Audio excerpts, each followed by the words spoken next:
Welcome, everybody, to the George MF Show. My name is George. Welcome. This is a brand new series or show to say that I'm going to start on this channel. It's probably going to take over. It's going to be probably 98% of the channel. We're going to basically be talking about sports, giving reactions, commentating on certain things. Maybe that be like the NBA playoffs going on, or the MLB, or NFL, or hockey, anything like that that's interesting. We'll be talking about it, giving our thoughts, reacting to it. Before we start, my name is George. If I didn't say it already, I'm going to be the main one and only probably person on this channel talking to you guys, giving you my honest thoughts, 100% of what's going on. What do I feel about it? Everything like that. We'll have a discussion. Before we start, make sure you guys hit that like button, subscribe. It's absolutely free. Make sure to hit that subscribe button. Also, comment down below your thoughts. Give me your opinion on what I said. If maybe you didn't like it, or if you liked it, if you agreed, you disagreed. Listen, we're human at the end of the day. We all have different opinions. Let me know down below. Let's jump into it. So, our first segment that we will be having is called Positive Spread Moment. This is where I will be coming up here. I'll basically be reading out a quote, giving you guys my thoughts, how I take it, and just spreading positivity. I think nowadays in society, we really need this. I think it's way different now, way the things are. I think we as human beings should be more positive, but instead with everything that goes on, if that's politics, if that's life, if that's financial, maybe family, anything like that, ends up being a struggle, ends up being frustrating, and then negativity turns. So I feel like positivity. Every time before we start a show, I will always read one out, give you guys my thoughts, spread the word, basically, give you guys some positivity, and we'll continue from there. First one. This one's a big one for me because this one I have on my wall, literally. I have it on like a board and I have it put on a wall. Basically, this is from Bob Marley. Don't trust whose feelings change with time. Trust people whose feelings remain the same even when the time changes.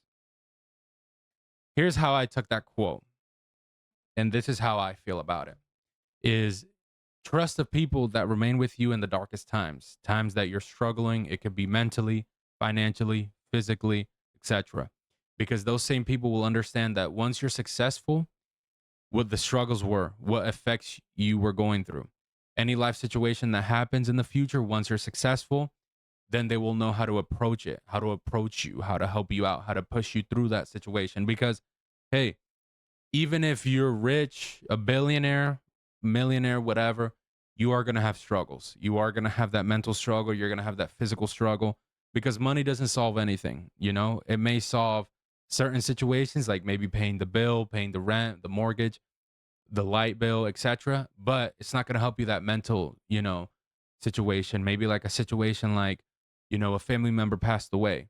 Just because you're a billionaire doesn't mean that, you're going to be happy because, your family member passed away or a friend or anything like that. So that's how I take this quote is trust the people that stay with you from the beginning and from the bottom because as they see you growing, once you're at the top, they will understand you because if they're at the top and they never grew with you since from the bottom, they're not going to understand the struggles. They're not going to understand how hard it was for you to get to that level because it's not easy. It's not an easy world we live in. And it's not easy to just go get $1 billion or it's not easy to hit the lottery. It's very, very, very slim to hit the lottery. So it's like you got to get those people that trust you from the beginning. But that is the positive spread moment. Take it as it is. Give me your thoughts in the comment section. Never hesitate. But this is my thoughts. This is how it's going to be every single show. Let's continue on. All right. So we are going to start off, ladies and gentlemen, talking about WrestleMania. As you guys know, this weekend was WrestleMania, the 18 and the 19, or the 19 and the 20th. Yeah, Saturday and Sunday. So let me give you guys the results. What happened first, and then I'll give you my discussion of the matches, and then how I felt overall about the show. So starting off with WrestleMania Saturday, we started off with Jey Uso versus Gunther for the World Heavyweight Championship. Jey Uso defeated Gunther. He won the championship. He won the big one. I predicted it. I think it was very destined. You can tell, especially since the beginning of the feud, that Jey Uso was going to win. It was going to be really hard to give him that moment at Royal Rumble, and then nothing here at WrestleMania. So it was very. I expected it, but that was awesome. I was happy for Jay. Next, we had the New Day versus the War Raiders for the World Tag Team Championships. New Day defeated them. I expected it. I think they were gonna swap titles. After that, we had Jada Cargill versus Naomi. It was a good match. Jada, they made Jada look very dominant. She won the match, of course. I kind of was in the middle because if they had Naomi win, it could have extended the feud. But hey, they wanted to give her a moment. Hey, that's fine. I don't mind. It was a good match. Congrats. Next match was Jacob Fatu versus LA Knight for the US title. We had Jacob Fatu defeat LA Knight. I think that was destined. I think they were really ready for Jacob Fatu to take a championship. He, since the beginning, you guys, has been insane. The dude is a monster. The way he moves for his size is scary. You know, the dude gets on top rope like if it's nothing and then jumps off it like it's nothing. It's insane to me. But he deserves it. Congrats to him. Then we had El Grande Americano versus Ray Phoenix. He defeated Ray Phoenix. I wish it was the opposite. I wish Ray would have won his debut WrestleMania match. But hey, shout out to Chad Gable, El Grande Americano. After that, we had Tiffany Stratton versus Charlotte. Very weird match for the WWE Women's Championship. Pretty interesting. I like the outcome. I'm glad Tiffany won. I really didn't want to see Charlotte win another title. But we had Tiffany won. Very weird match. We'll talk about it in a few. After that, the main event, we finished off with Seth Rollins versus Roman Reigns and CM Punk. Very expected ending, I will say. I think it was very expected. Seth Rollins won the match. Congrats to Seth. They put on a show. They did a great job. All three men. It was a good match. Proud of what they did. But Seth Rollins took the W with Paul Heyman by his side. Interesting. Then we move on to WrestleMania Sunday. So we had Io Sky, Bianca Belair, and Rhea Ripley kick off the show. They had a great match for the Women's Championship. Io Sky retained. Really happy. I really wanted her to get her moment. She deserved it. You can tell that as they were building, she was like the weak link. And normally when that happens, they come out with the outcome. And hey, that's what happened. I'm glad for her. She got her moment. It was an awesome match. After that, we had Drew McIntyre versus Damian Priest. Damian Priest probably had one of the coolest entrances in the whole show out of the whole 2 nights. I liked it a lot. It was tough. Drew won. Pretty good match. It was funny with that selfie he took mid-match. But it was good. Drew won the match. And then we had Dominic Mysterio versus Braun Breaker versus Finn Balor versus Penta for the Intercontinental title, which Dom took the W. And it was surprising because they were chanting for Dom. Dom didn't get boos at all. Since he came out from the get-go, they were chanting. They were happy as hell. I think the fans really were. Listen, the fans at Vegas were very interesting. They were booing people that you didn't expect and cheering people that you didn't expect either. But I enjoyed it. It was a good match. Carlito got his ass destroyed because he wants to be sticking his nose where it doesn't belong. Dom did a good job with Finn. That was funny. Today on Raw, it's going to be insane. Them two, they're going to be going at it. You already know. But Dominic won. I think that's where my streak ended with my predictions. I had Penta, but they gave it to Dominic. Hey, he's been there grinding. He deserves it. I say give it to him. Then we had Randy Orton, the surprise opponent, Mr. George. I said Mr. George. Mr. Joe Hendry from TNA. He won the match. Randy Orton kicked his ass, and then at the end, it was funny. At the end, he was just being a goofball. It was hilarious. Then we had Logan Paul versus AJ Styles. Logan defeated him. Karrion Kross really distracted AJ. We'll talk about it a little bit later. Then the surprise return, Becky Lynch and Ivory, I believe her name was, defeated Liv and Raquel to become the women's tag team champions. We'll discuss that match. Then we had the main event, John Cena versus Cody Rhodes for the WWE Championship. So, John Cena took the W. I was pretty surprised. I'll speak on that in a little bit. But that's what the results of both nights, you guys, of WrestleMania. Now, let's discuss more of detail of the matches itself. So, starting off with Saturday, let's talk about Jey Uso and Gunther. So, to me personally, I felt like the match was very bland. I feel like it had so much potential to be better. I feel like they've had matches better in the past, in my opinion. Here's why I say that, because you start off the match and then it felt like Jay looked like he got hurt. Like he got his arm or his wrist, something hurt him. And then the match itself, like it felt too not quick. It felt just it could have been better. Like it was one of those matches that you were like, man, this could have had a better outcome, or this could have been way better. Could have had way better more performances. I feel like we got just honestly too many finishers. I think we had too many finishers and it just messed up everything in my opinion. I think maybe next time possibly I would say I needed to be more in depth. I think the problem was it was just too many finishers. And then I was really surprised that, Gunther had tapped out. I thought they were just going to have him pass out, but he tapped out. So that's going to be something to talk about today on Raw. But I think it's gonna be time. Probably they're gonna move him up to the bigger scene, to the main scene with Cody, Cena, Roman, Seth, Punk. I think they're gonna move him up. I think it's gonna be time to get him up there. It's gonna be interesting. I don't think he's gonna have a title for a minute unless they just drop it off of Jay, which would be dumb. But that's that's gonna be a fun one to see. I'm very interested of what they end up doing with after that with the New Day and War Raiders. This was probably one of the most disappointing matches for me on the card for both nights, just because of the simple fact of it felt like another Raw match. It felt very blah. And I didn't like this. I felt like what they should have done was put the ladder match or the match that they're planning on doing next week on Friday with like 3 or 4 tag teams. That's what they should have done at WrestleMania, in my opinion. They should have done that at WrestleMania, had a ladder match, and had them go crazy, and it would have been great. But you give us a Raw match that you can watch on Raw or SmackDown, or NXT, and it just felt very like blah. Like it was very generic. Everything that you do on you see on Raw, they did the same thing on WrestleMania.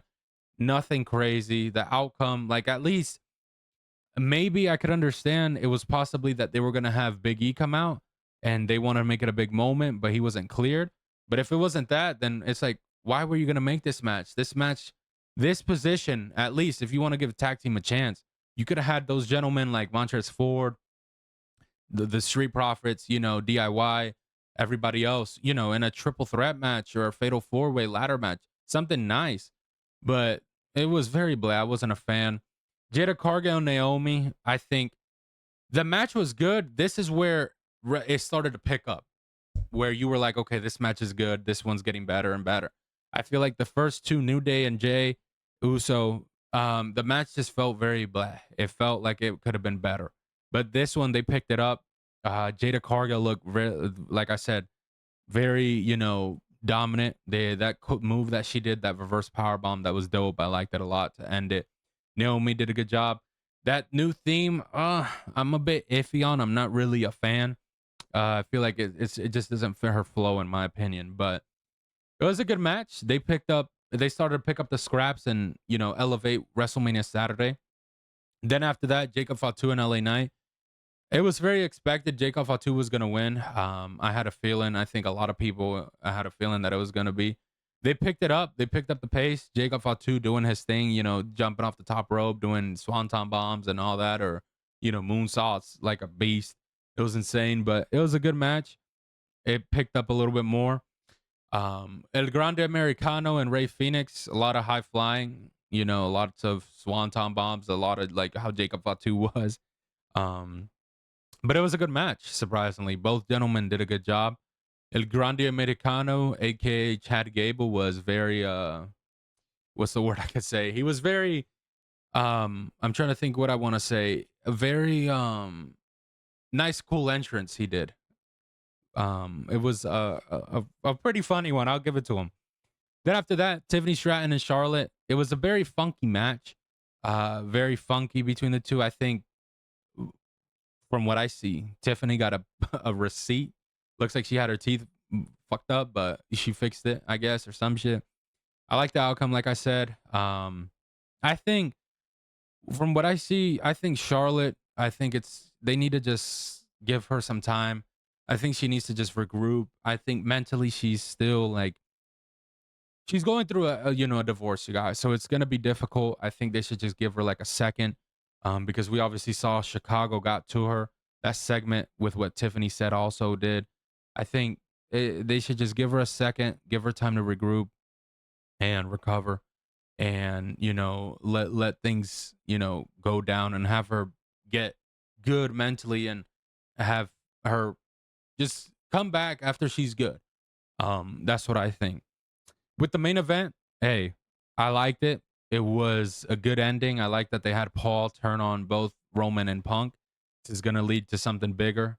um it was how could I tell you, this match, it's just, for me, it felt very, I'm trying to see the word. It just didn't feel like, it felt like a puzzle put with the wrong pieces.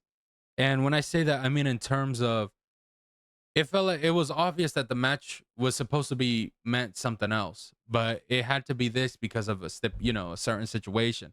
In terms of what I say is, it was obvious it was supposed to be Seth and Punk, but they added Roman obviously because he had no opponent. It was supposed to be Rock, but Rock, I guess, bailed out. So it's like it just didn't feel. I don't know why they had Roman in it. I wasn't a fan since the get go. I really didn't like it. I understand why, but it's just this match should have been the end of that rivalry of CM Punk and Seth Rollins. And I think they should have had it where a stipulation like the three stages is hell, whatever you want to do, but had it, this is where the end of their chapter should have closed. But obviously, it's going to continue on because with Roman and stuff and etc. I'm tired of this Roman and Seth stuff. Also, that's another thing. I'm getting sick of this nonsense. Guys, we understand Seth broke up the Shield. They debuted together in 2012. Guys, that was in 2012. We're in 2025 now. I think it's time to move forward. That was what, uh, 13 years ago, however much it was. Why are we still touching base on the Shield? Like Dean Ambrose is off in AEW, and Roman is now not even the Shield or big dog. He's the tribal chief, and Seth is on his same shtick a little bit, just different attires and all that, and theme and all that, but architect, whatever. But I'm just, let's cut this Roman Seth crap out. Let's close that already because it's just getting annoying. Um, with the women's match, Io Sky, Rhea Ripley, and Bianca, it was a great match. That's how you start off a WrestleMania. They did a good match. It was great. I loved it. I'm glad of the outcome. Listen, I think Bianca Belair needs to turn heel. I think you can see that she was getting a lot of boos. I think it's time to give her a heel run. I think it would be nice to see her as a heel. Rhea Ripley, it's just, we've seen her with that title a bunch of times. She's had a WrestleMania moment. I was like, give it to Io. She deserves it. She's been treated like crap, storyline wise. So it was like, give her moment. It was time for her to, become the top champ. With Drew and Damian, it was a good match. Like I said, funny that Drew took a photo mid match, but it was good. They did what they had to do. The outcome, it was fine. No biggie of whoever won. With the fatal four way between the gentlemen, Dominic Mysterio, Finn Balor, Braun Breaker, and Penta, it was a good match. Braun looked like a freaking beast. He destroyed Carlito in half. The double suplex was nice.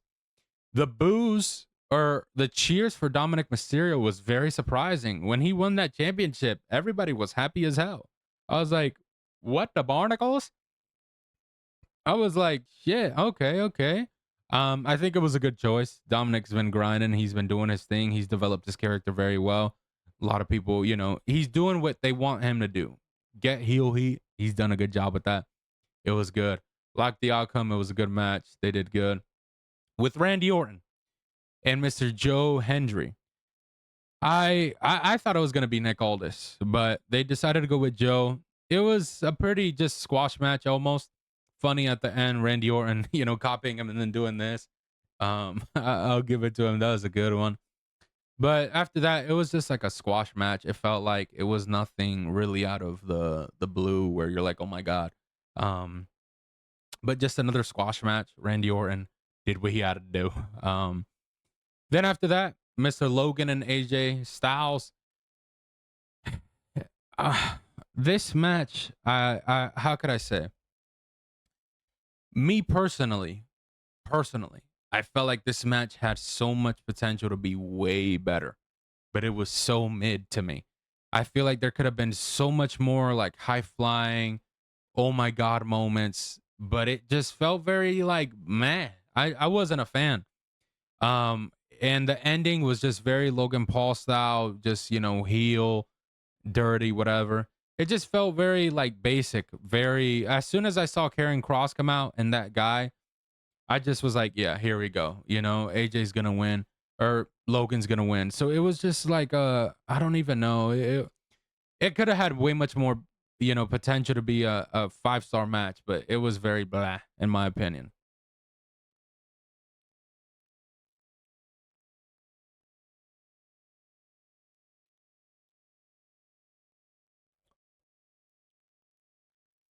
And then the next match, the women's tag team championship match between Liv Morgan and Raquel Rodriguez versus Becky Lynch and like here I keep botching her name, dang it.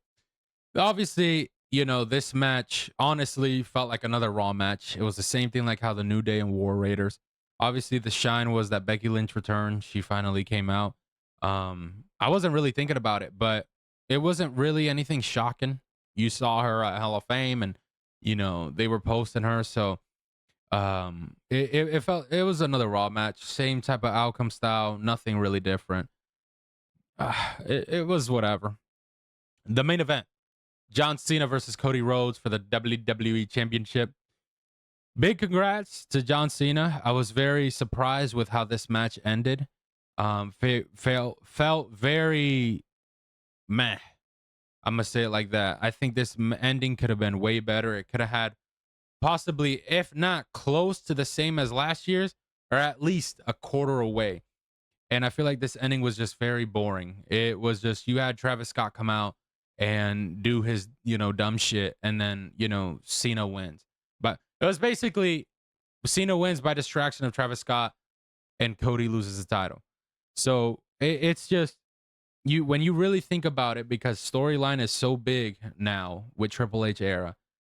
It's like you think about it, then all that stuff you did with last year and Roman and finishing the story, all of that really goes down the toilet because it's like John Cena, okay, that he won his 17th championship, but how because what really interested me and the first thing I said was how is Triple H gonna monitor this Brock Lesnar championship run? And I say it because obviously Cena's not gonna be full time, you guys. We all know that he's Hollywood Cena now.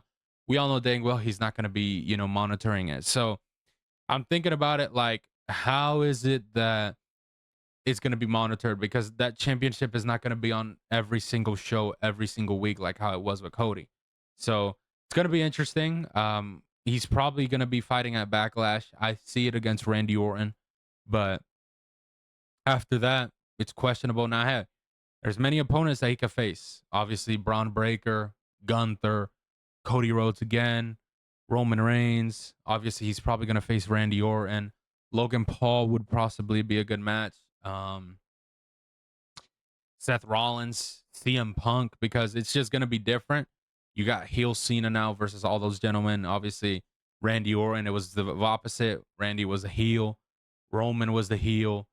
Seth, was a heel. So now Cena being a heel and Punk also was a heel. It's going to be interesting now having him, the dynamic and storyline telling. But my WrestleMania as a whole, I really wouldn't, how could I say? For it being a WrestleMania, I was not really happy. It was very in the middle for me. I wouldn't put this WrestleMania in top 5. Hell, I wouldn't even put, I don't even know if I'd put it in top 8. It just it's missing. I think it's missing that spark. And I just the for the ticket prices that you're charging people just because it's WrestleMania, it's just not acceptable. You know, it's $1,000 to go to WrestleMania, just the tickets alone. And it's like to charge that much and give an outcome like this, it's just not acceptable. It felt very basic, very predictable, very predictable. Like I'm telling you, who wasn't predicting that Jey Uso was gonna win? Who wasn't predicting that, Jacob Fatu wasn't gonna be LA Knight? Who wasn't predicting that Seth Rollins and Paul Heyman were gonna go in alignment? Who wasn't predicting that Randy Orton wasn't gonna win his match? Like it was the only ones that were very like, okay, who knows, is John Cena and Cody Rhodes. Obviously, because of Cody's story and all that. Maybe Io Sky. But then after that, it's like it was very predictable. I think WrestleMania these last couple years is missing its spark. Last year's was really good. You know, both nights it was good. The endings were good. It left you going home well. But if you really think about it with this one from yesterday, you leave very like, what the hell was this? It felt very just basic, lazy, and it could have been done better, in my opinion. I think also they need to bring more surprise appearances. This is WrestleMania. This isn't SummerSlam or this isn't Backlash. This is WrestleMania. So I think not having surprise guests to your biggest show of the year, it just doesn't feel right. Obviously, like for example, what made a WrestleMania 30 so great? You know, you started off with Hulk Hogan, Stone Cold, and The Rock. And don't get me wrong, say whatever you want about Hulk Hogan, but those are three legends in the ring. That's the way to spark up and get the interest mood for everybody in the mat and in the show. It was a great start off. Then you ended it off with Daniel Bryan defeating Dave Batista and Randy Orton. Everybody went home happy, a bunch of yeses going everywhere. And it was just great, you know? Hype was good. WrestleMania 31, the ending was surprising, but you had surprise appearances. You had Ronda Rousey, The Rock, everything else, Triple H. But it's been missing appearances. I think they should have had at least some segments or promo, a segment with a promo and stuff like that. But it was just straight matches and just shenanigans. It could have been better though. That's all I'm gonna say. This WrestleMania could have turned out to be really good. But obviously they had to change it up because of some, people, The Rock. But that's my WrestleMania review. Let me know in the comments down below your thoughts, and let's continue on, ladies and gentlemen. All right, so we're gonna react to this, you guys, because it just came out, literally. We're gonna put on our headphones and we're gonna react to this. You guys, this was how could I word it? This was Karrion Cross, his version of the pipe bomb. Let's check it out.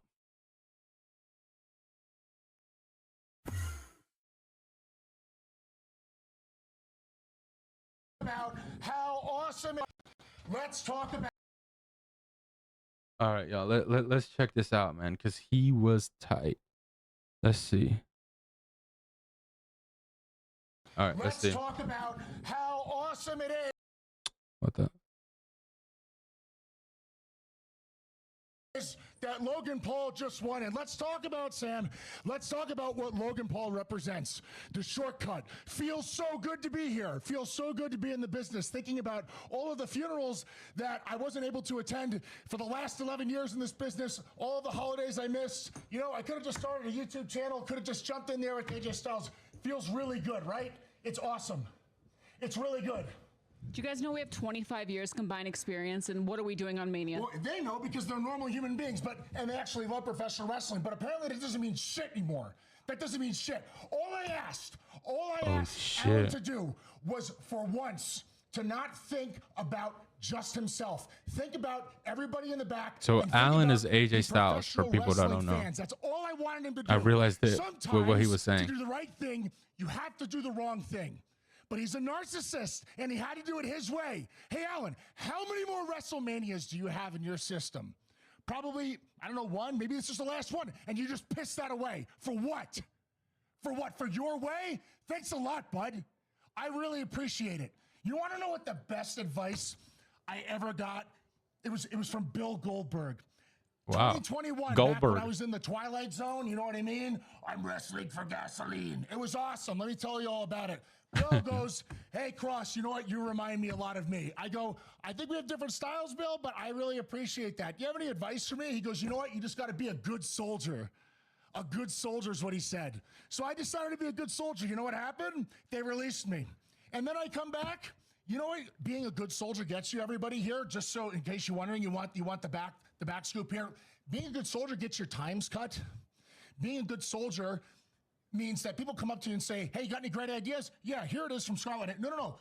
That's a little too great. We're looking just for good ideas. That's for those guys over there. Oh, That's what being a good soldier is, okay? Being a good soldier is Scarlett's like, whoa, hold on. Got started and not being on the card. It's all about viral moments now. That's what it's all about. Viral moments. Well, Guy, everybody's been telling me that I got to become undeniable. And as soon as it happens, they ignore it and they shut it down. I never asked to wrestle Randy. I never asked. That happened organically, and you ignored it for a viral moment. And good on Joe. Nothing against him. But you ignored it. And the crowd told you exactly how they felt about me on SmackDown when I was eliminated. And you ignored it. Become undeniable. My ass. My ass. You want a viral moment? He's tight. On behalf of all of the true fans of professional wrestling, Guy with the suit and tie in the truck, go fuck yourself. That's from Killer Cross. No. Oh, shit. Oh, shit. Oh, no. You guys, Karrion Kross is pissed. Ay, ay, ay. That man is pissed.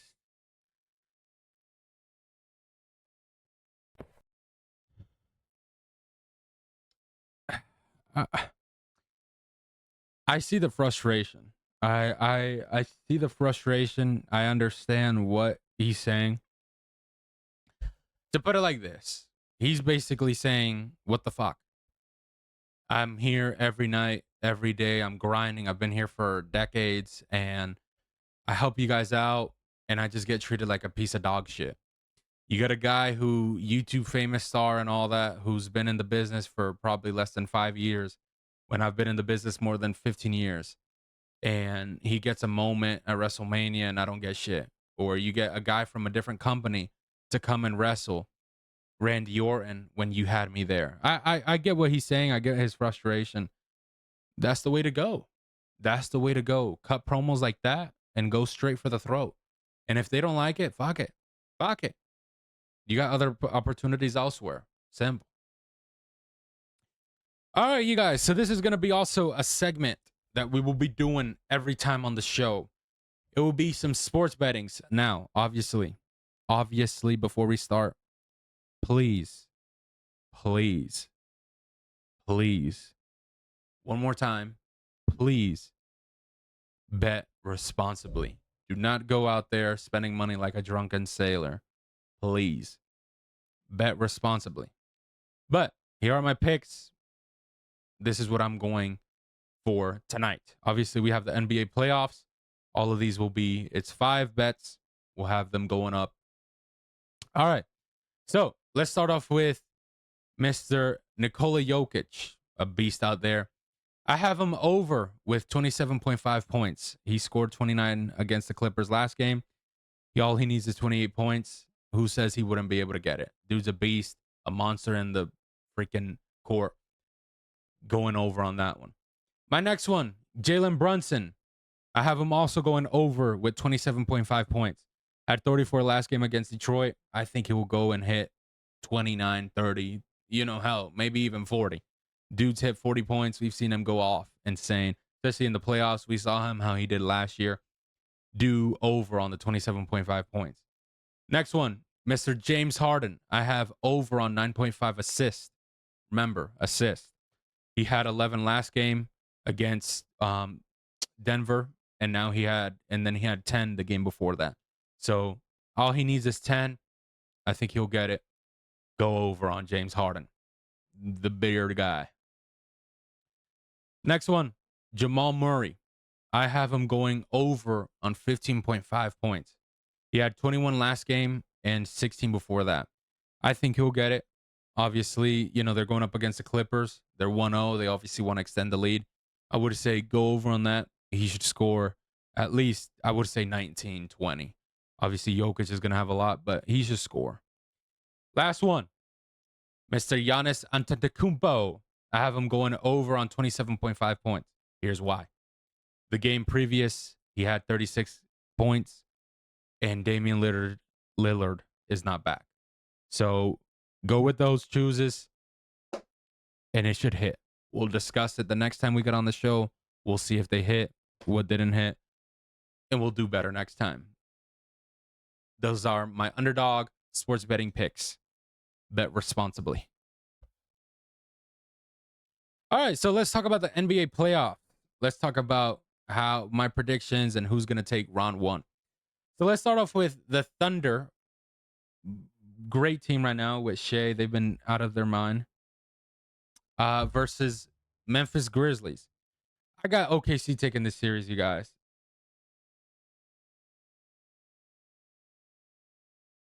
I got OKC taking this series. To me, I'm just going to keep it simple. They're a better team. I think John Morant it's going to be a rough for him to take the lead for OKC. I got OKC winning. Nuggets versus Clippers. It's going to be a challenging one. It really is. But me personally, if these players lock in and do what they got to do, I got the Clippers, you guys. Here's the thing. Here's why. The Nuggets bench is a bit shaky right now. You also don't know what's going on with Jamal Murray's, injury that he has going on. Obviously, Nikola Jokic, he's a monster. Dude's a beast every year. But you got Kawhi and James Harden, two mother freaking tanks who, when they're locked in, they both are unbeatable.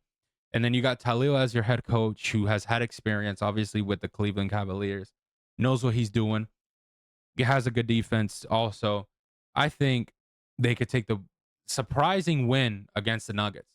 Now, obviously, the Nuggets got the game won, but I think the Clippers got them. This series will be good, but I got the Clippers winning it. Lakers versus Timberwolves. I got the Lakers, you guys. Here's the thing. It's going to be a close one. This series out of the whole West is going to be very close. It's either them or the Nuggets. But I got the Lakers winning it. Think about it. You got Luka Doncic and you got LeBron James, you guys. Second best player, in my opinion, and of all time. I have them. It's going to be a good one because you obviously know Anthony Edwards is going to be hungry. He's going to want to win. They already got game one. But I got confidence that Luka and LeBron will lock in and clutch up, and LeBron will step up and not get swept or go out with an embarrassment like he did last year. Rockets versus Warriors. I'm going to keep it simple. I'm going to got the Warriors, you guys. Just because I like the experience. I think Jimmy Buckets is going to do a great job. Steph is going to do his thing. And then Steve Curry, he has so much experience. He knows what he's doing. I think he'll get it. Eastern Conference. You got the Cavs and the Heat. I think the Cavs are going to destroy the Heat. I'm sorry. The Cavs are just way better players on both sides. And they're more talented. Simple. Pacers and Bucks. I got the Bucks. If Dame comes back, especially, I think they'll get him. Giannis has had their number every time he plays the Pacers, and he's a freaking tank also. He's like Jokic. Dude's a beast. I think they'll take the W. Knicks and Pistons. My team, I want the Knicks to win. That's my team. We need a freaking championship in New York, you guys. We obviously know Mets and Yankees. Yankees had a chance. They wept the bed. We got to get a New York championship in our state, guys, for our state.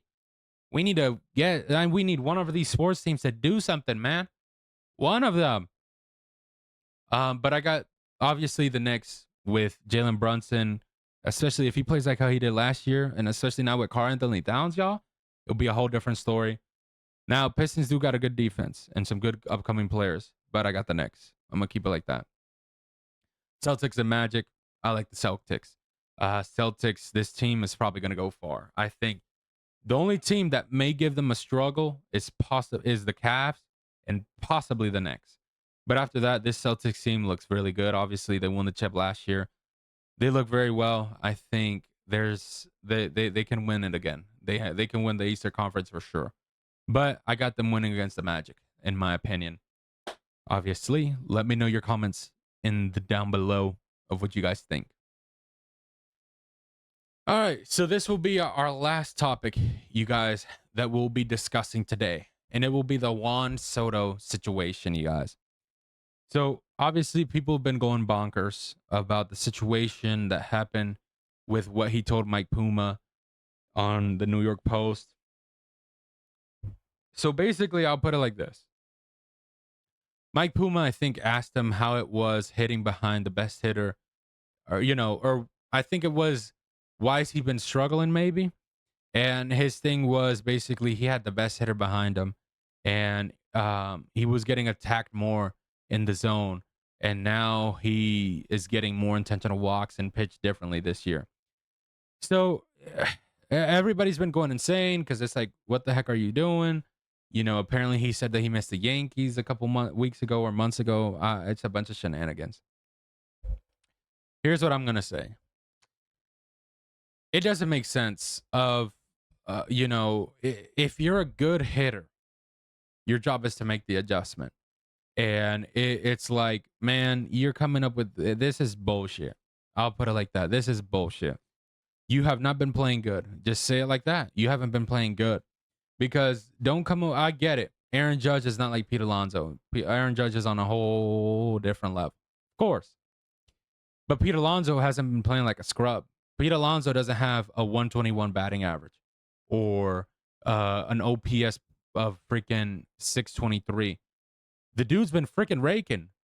So it's like now teams are adjusting to want to pitch to you first, obviously, and then get to Pete also. And my thing is like this. I'm tired of hearing this Soto with the Yankee talk and all that. Bro, you had an opportunity to sign with them. You chose to sign with the Mets. If you really want to judge behind you, you could have signed with the Mets, dude. So I'm just like, bro, you didn't. And it's like also that people need to understand. Soto didn't have Judge in Washington. He didn't have Judge in San Diego.